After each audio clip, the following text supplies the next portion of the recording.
Hi, this is Chuck and Cheryl Gentle's CNS Mining crevicing video. We were up on the beanbag claims in the Bradshaw Mountains with the Roadrunner Prospectors Club that we are members of. I came downstream here and I'm looking for bedrock cracks that go into the inside turn of the stream. Looking here, started with this piece. And going to the right a little bit, there's some schist that's up on the bank. That's what we start looking for when you're walking down a creek. And it comes into the stream and comes across, thus making riffles to catch our big nuggets. And as you look upstream, you'll see lots of boulders, and it's an inside turn. And that is where the water slows down as it comes around the turn. The water slows down and is dropping all of these boulders onto all of this schist layer that's laying underneath them in this creek.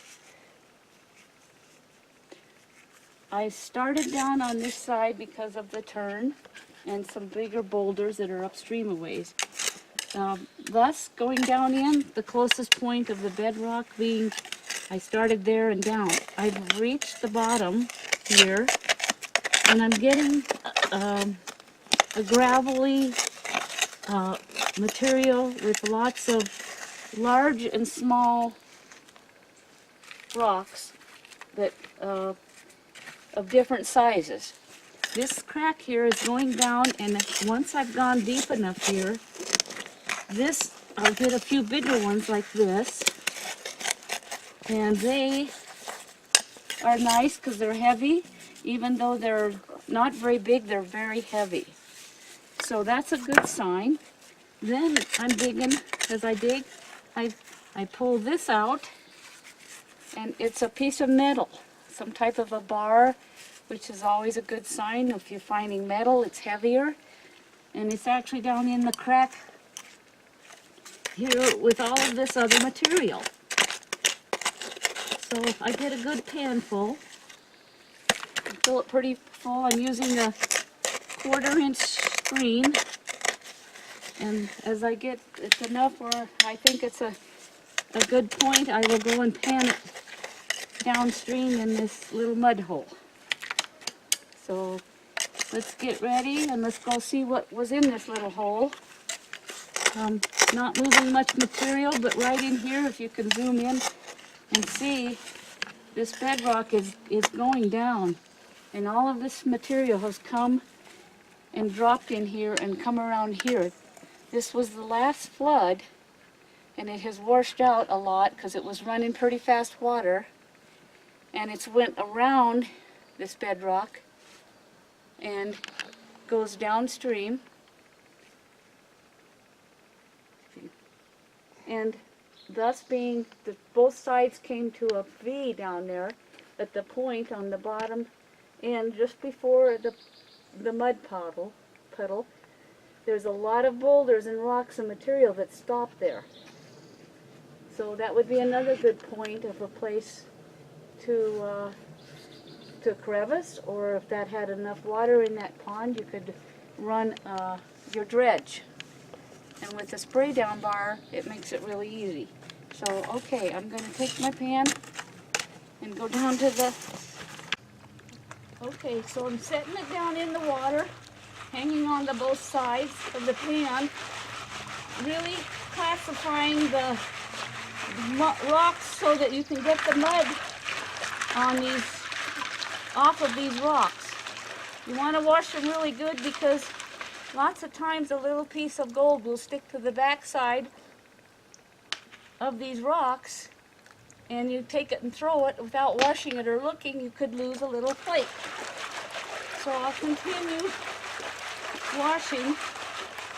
At this point, I did not bring another safety pan. Sometimes I use another pan for safety pan.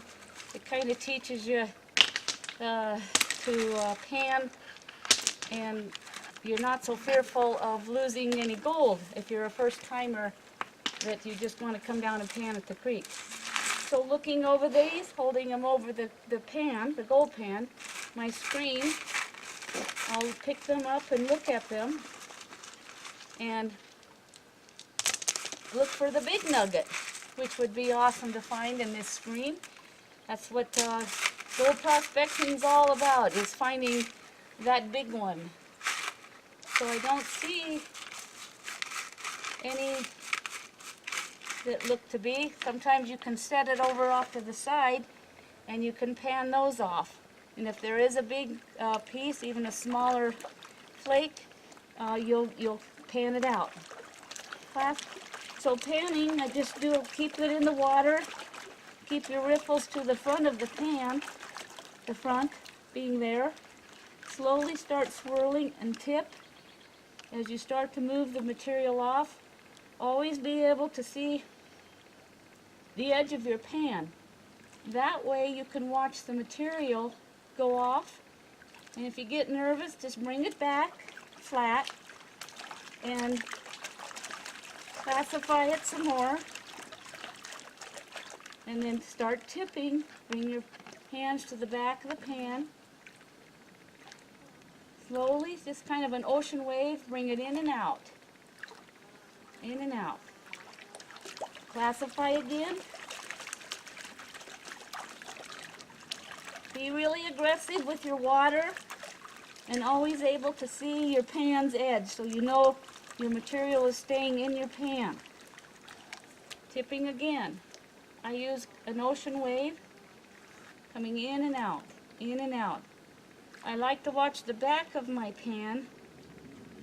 This is where the black sand will start showing off because your lighter material is going off. If you go real slow and this was clear water, you would be able to see it just fade away. Okay, start continuing the process of panning.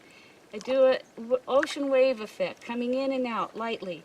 I bring it back flat, keeping very aggressive with your water. Keep lots of water in the pan still. Holding, start tipping forward again. Lightly. Now slow it down a little bit. As you can see, I have a lot of black sand up on this top end.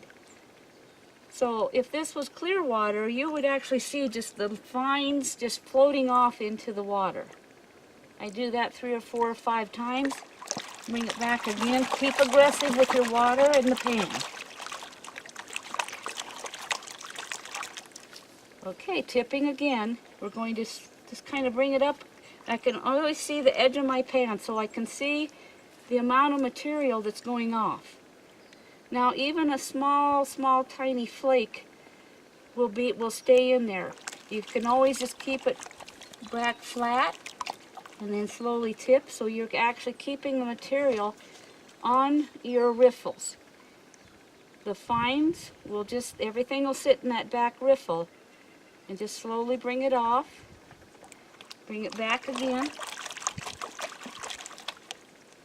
This being the panning hole is from the floods that were here a few days ago. So the water is very muddy and unable to see. Okay, I'm getting down to where I'm comfortable with what's left in my pan.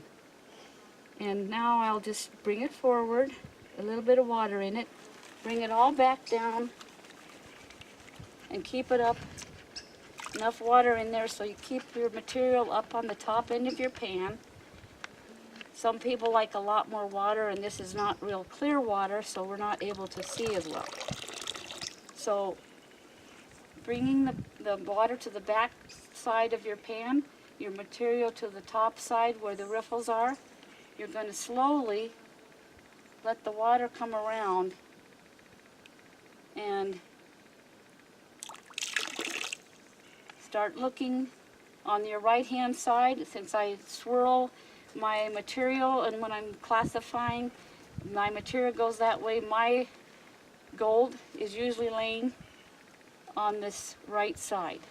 So let the water come up and kind of just fan the dirt down a little bit with our black sand. Your material, I have a lot of little rocks in there. I see there's a little piece of metal there. I sort of jiggle sometimes to spread it out, get it thin thinned out so you can see the really fine ones. Just keep moving it down. Now here's kind of a sign that's always good, is we have a little tack. It's a little piece of like a little nail tack from something years ago, probably the flood washed in that crack. Not seeing any gold, but this is our first video of just having fun panning. I'm Cheryl, and this is Chuck Gentles with CNS Mining, and we have a wonderful place to come up here. The Roadrunner Prospectors Club has lots of claims. This one's Big Bean Bag 1, and it's up off of, just off the Senator Highway and the Goodwin Road. And a lot of beautiful things here today too. There's large big yellow butterflies downstream flying around, the sun coming through the trees, blue sky, and welcome to Gold Crevicing with Chuck and Cheryl Gentles. See you next.